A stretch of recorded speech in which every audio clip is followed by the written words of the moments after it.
Mostre-me alguém doente e ainda assim feliz, em perigo e ainda assim feliz, morrendo e ainda assim feliz, no exílio, na desgraça e feliz. Mostre-me esse homem, pelos deuses, como eu gostaria de ver um estoico. A paz em qualquer situação, Epicteto. Existe algo na vida que permanece firme quando tudo ao redor cede? Quando o corpo falha, quando as pessoas partem, quando os planos desmoronam, há algo que não se quebra junto? A maioria das pessoas nunca para fazer essa pergunta de verdade. A vida vai acontecendo e elas respondem ao que aparece. Uma urgência depois da outra, um problema depois do outro, sem nunca examinar de onde vem a inquietação.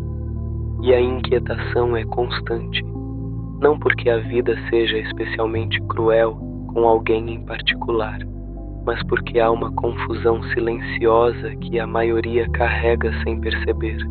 Uma confusão sobre o que pertence a quem, sobre o que está de fato nas mãos de cada um. Enquanto essa confusão não se desfaz, o homem vai continuar lutando contra ventos que não dependem dele.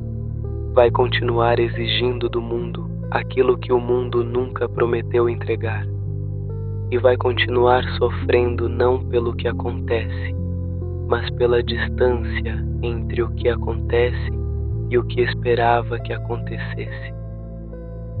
A distinção de que algumas coisas dependem de nós e outras não, muda tudo. Dentro do nosso poder, o julgamento, o impulso, o desejo e a recusa. Em uma palavra, o que fazemos com o que a vida apresenta. Fora do nosso poder, o corpo, a reputação, os cargos, o que os outros pensam, o que os outros fazem, o curso dos acontecimentos. Isso parece simples quando lido assim, mas a vida não é vivida na leitura, é vivida no momento em que alguém diz algo que fere, no momento em que um plano desmorona, no momento em que o corpo adoece ou a perda bate à porta. E nesses momentos, a distinção some. O homem que trata o que não é seu como se fosse, vai lamentar quando perder, vai se agitar quando não conseguir controlar, vai acusar o outro, acusar as circunstâncias, acusar o tempo, vai se desgastar perseguindo o que nunca esteve em suas mãos. E o mais curioso, quanto mais tenta controlar o que não lhe pertence, mais enfraquece o único domínio que realmente tem, o domínio sobre si mesmo. Porque a atenção é limitada, o que se gasta lá fora, falta aqui dentro. Quando essa distinção começa a se firmar, quando o homem aprende a reconhecer em cada situação o que é seu e o que não é, algo começa a se soltar. Uma tensão que estava tão presente que havia se tornado invisível. E então aparece a próxima camada. Não são as coisas que perturbam os homens, são as opiniões que têm sobre as coisas.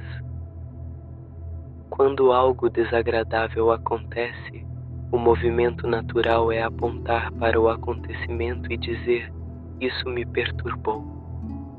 Mas observe dois homens diante da mesma situação, o mesmo atraso, a mesma crítica, a mesma perda. Um se desfaz, o outro permanece firme. O acontecimento foi o mesmo. O que diferiu foi o que cada um fez com ele por dentro. O mundo entrega os fatos. A mente acrescenta o veredito, e é o veredito que pesa, não o fato em si. Isso não significa fingir que nada dói.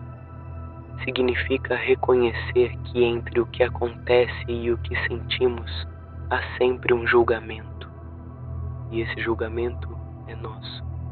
É o único lugar onde o trabalho real pode acontecer.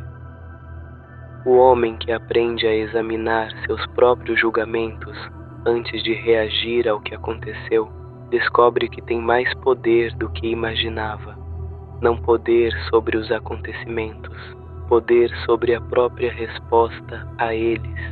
E isso, para quem começa a perceber, é uma descoberta que muda a maneira de caminhar. Mas há uma resistência silenciosa que aparece aqui, porque se o problema está nos meus julgamentos, então a responsabilidade também está em mim. E isso é algo que o orgulho raramente aceita sem luta. É mais fácil culpar o que aconteceu do que examinar o que fiz com o que aconteceu. É mais fácil culpar a pessoa do que perguntar por que as palavras dela têm tanto poder sobre o meu estado. Mas a facilidade não leva à paz, leva ao ciclo de sempre: acontecimento, perturbação, culpa, esquecimento e o próximo acontecimento. E quando esse ciclo começa a se tornar visível, mesmo oscilando ao vê-lo, algo muda. A atenção começa a se voltar para dentro mesmo com certa resistência do ego, e a relação com a realidade começa a se transformar de forma silenciosa e irreversível. Não exija que os acontecimentos ocorram como você quer. Queira que ocorram como ocorrem, e sua vida correrá bem. Há o que acontece e o que queremos que aconteça. E há a guerra silenciosa que o homem trava enquanto esses dois não coincidem. Grande parte de vosso sofrimento não vive nos acontecimentos, vive nessa guerra, na resistência contínua ao que é, na expectativa de que o mundo deveria ter se comportado de outra forma. Seja o filho que não seguiu o caminho imaginado, seja o relacionamento que tomou uma direção inesperada, ou o corpo que começou a apresentar seus limites antes do que se esperava. A vida não consultou ninguém antes de seguir seu curso, e o homem que insiste em discutir com esse curso, que exige de cada acontecimento uma forma diferente da que ele tomou, vai encontrar resistência em todo lugar. Vai se sentir constantemente contrariado por uma realidade que simplesmente segue sendo o que é. Aceitar o curso dos acontecimentos não é indiferença. É uma percepção de que a energia gasta guerreando com o que já ocorreu poderia estar sendo usada para responder ao que ainda pode ser feito. O passado não recua.